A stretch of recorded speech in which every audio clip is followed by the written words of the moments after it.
Hello everyone, आज चाहिँ म यो अर्डिनरी डिफरेन्सियल इक्वेसन RK4 मेथडबाट सल्भ गर्न गइरहेको छु। अनि यहाँ हाम्रो फर्स्ट डेरिभेटिभको भ्यालु यति दिएको छ। हामीलाई के दिएको छ भन्दाखेरि y अफ 0 इक्वल्स टु 2। यहाँ हेर्न सकिन्छ यो र यो भनेको के भन्दाखेरि x नटको भ्यालु 0 अनि y नटको भ्यालु 2 भनेको y अफ 0 इक्वल्स टु 2 भनेको x को भ्यालु 0 देखाखेरि त्यही पोइन्टमा y को भ्यालु 2 छ। अनि हामीलाई स्टेप साइज दिएको छ 0.25।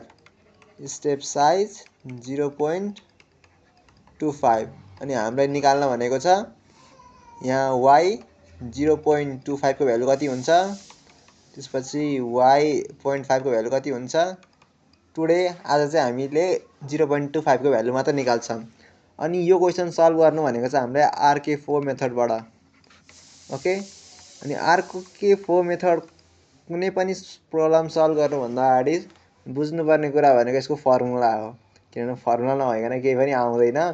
सो y1 इक्वल्स टु के हुन्छ भन्दाखेरि y naught initial value plus 1/6 of k1 plus 2k2 plus 2k3 plus k4।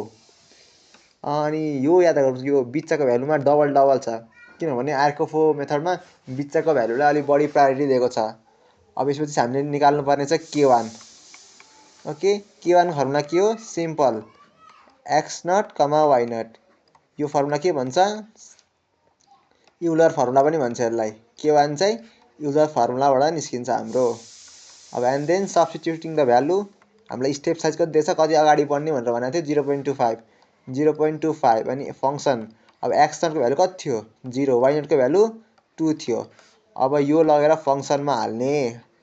अब अर्को कुरा, यो फङ्सन भनेको छ तर यो एक्चुअली फर्स्ट डेरिभेटिभ हो। अनि यस्तो खालको यो RK4 युलर मेथडहरूमा चाहिँ फर्स्ट डेरिभेटिभलाई नै f ड्यास लेख्दैन क्या, f नै लेख्छ। सो यो राइटिङ कन्भेन्सन हो, अरू ठाउँमा चाहिँ f ड्यास लेख्छ, यहाँ चाहिँ अब f नै लेख्छ। सो f मा भ्यालु हाल्ने अनि x को भ्यालु चाहिँ 0 स्क्वायर अनि माइनस अनि y को भ्यालु 2 भयो, यो यति गर्यो। अनि k1 को भ्यालु आयो 0.25 भनेपछि 1/4 माइनस 0.5 आउँछ। अनि यो k1 k2, अब k2 को भ्यालु के हो भन्दाखेरि hf x naught plus h y naught plus k1। Okay, यो k1 हुन्छ यतापट्टि। अनि हाम्रो h भनेको स्टेप साइज 0.25 भयो। अब फङ्सन x नट भनेको कति थियो 0, स्टेप साइज 0.25 जोड्दाखेरि 0.25 भयो। y नट हाम्रो कति थियो इनिसियली 2 थियो, अनि 2 मा हामीले माइनस 0.5 जोड्यो भने 1.5 हुन्छ। अनि अब हामीले यसरी ट्याग लगाएर 0.25 अनि फङ्सनमा भ्यालु हाल्ने, द्याट इज फर्स्ट डेरिभेटिभमा भ्यालु हाल्ने। कति हाल्ने 0.25 को स्क्वायर, किनभने x स्क्वायर छ। अनि त्यसपछि माइनस 5 भने चाहिँ माइनस 1.5 भयो। अनि यो मल्टिप्लाई चाहिँ गरेर हेरौँ कति हुन्छ।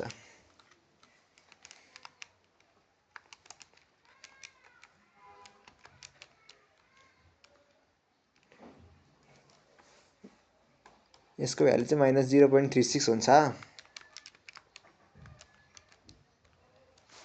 अनि त्यस्तै गरी यसपछि हाम्रो पाली आउँछ k3 निकाल्ने।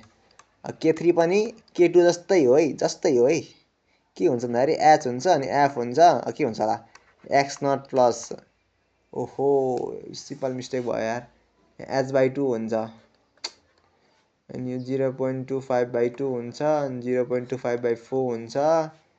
अनि त्यसपछि यो काट्नुपर्छ यसरी, इरर भयो, इरर कति भयो 0.25 टाइम्स 0.25 को स्क्वायर माइनस 1.5 गर्दाखेरि by 4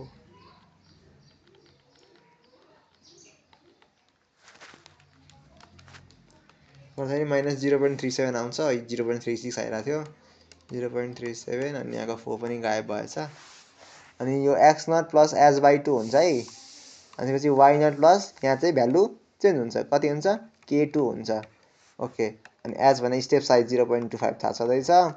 f x नटको भ्यालु कति सुरुमा 0 अनि h/2 जोड्दाखेरि 0 प्लस 0.25/2 भनेको 0.125 हो कि होइन। अनि y नटको भ्यालु कति थियो 2 थियो, k2 को भ्यालु माइनस 0.37। अब यसलाई लगाएर झ्याप्प लगाएर फङ्सन हाल्ने। फङ्सन के थियो एक्स स्क्वायर माइनस वाई मतलब 0.125 को square minus of Y Y भनेको 0.37 यो 2 एक्स्ट्रा आयो अगाडि यो हुँदैन जुन चाहिँ एक्स स्क्वायर माइनस वाई मात्रै हो अनि त्यसपछि देन यसलाई सल्भ गर्ने कति आउँछ भ्यालु 0.25 टाइम्स 0.125 को square minus 2 minus 0.37 bracket close यसको भ्यालु आउँछ माइनस माइनस 0.4035 आउँछ।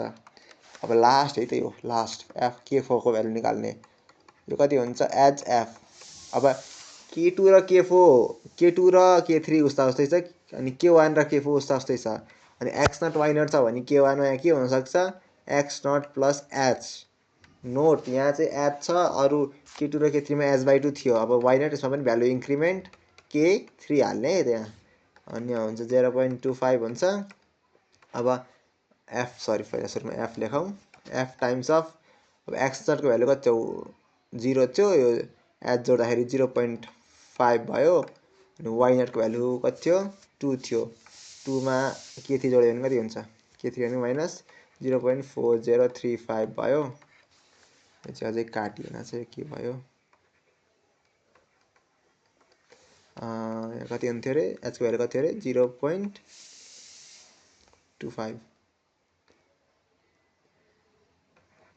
0.25 अनि यो 0 मा 0 यो h पनि 0.25 नै हुन्छ 0.5 हुँदैन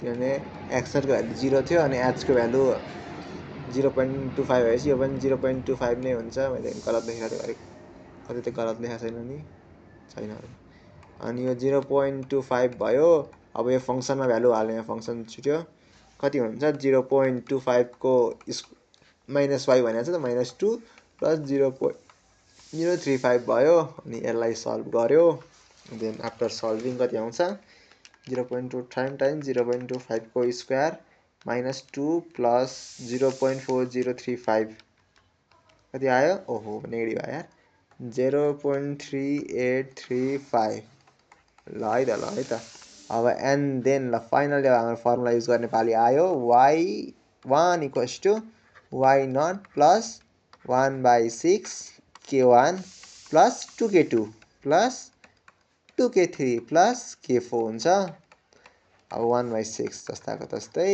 k1 को भ्यालु कति हो माइनस 0.5 अनि 2 टाइम्स अफ k2 भने कति हो 2 इन्टु माइनस 0.37 अनि प्लस 2 टाइम्स अफ माइनस 0.4035 अनि माइनस अफ 0.3835 गर्दाखेरि त यो y0 को भ्यालु थियो 2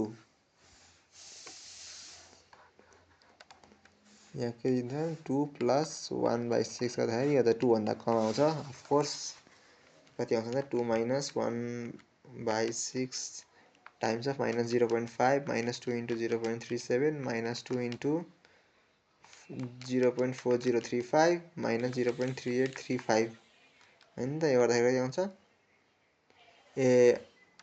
एकछिन गर्दा कति आउँछ भन्दाखेरि 1.5 नै आउँछ जसको भ्यालु भनेको 1.6 मतलब यो डिक्रिजिङ फंक्सन भएछ यहाँनेरि y0 को भ्यालु 2 थियो y1 को भ्यालु 1.6 आयो यो y1 भनेको कति हो y अफ 0.25 हो है भनेको भ्यालु 1.6 अब सेम गर्ने 1.5 के रे y को भ्यालु 0.5 निकाल्नलाई के गर्ने थारी अब यहाँ स्टेप साइज कति भयो 0.25 देखि 0.5 मा जम्प गर्दाखेरि स्टेप साइज भयो 0.25 अनि h को भ्यालु यो स्टेप भनेको h हो अनि स्टेप साइज चाहिँ हरेक चोटी बदलिन्छ है जस्तै 0.25 मा निकाल भन्यो अनि 5 मा अनि त्यसपछि 0.5 मा निकाल भन्यो अनि सिधै वार निकाल भन्यो भने चाहिँ यहाँ स्टेप साइज भनेको 0.25 भयो यहाँ स्टेप साइज भनेको चाहिँ 0.5 भयो यो कन्स्ट्यान्ट हुन्छ भन्ने छैन क्वेशन अनुसार फरक हुन्छ अनि same process k1 k2 k3 k4 निकाल्ने अनि सेम गर्ने अनि y 0.5 पनि आउँछ This is how we solve the questions using RK4 method. Thank you.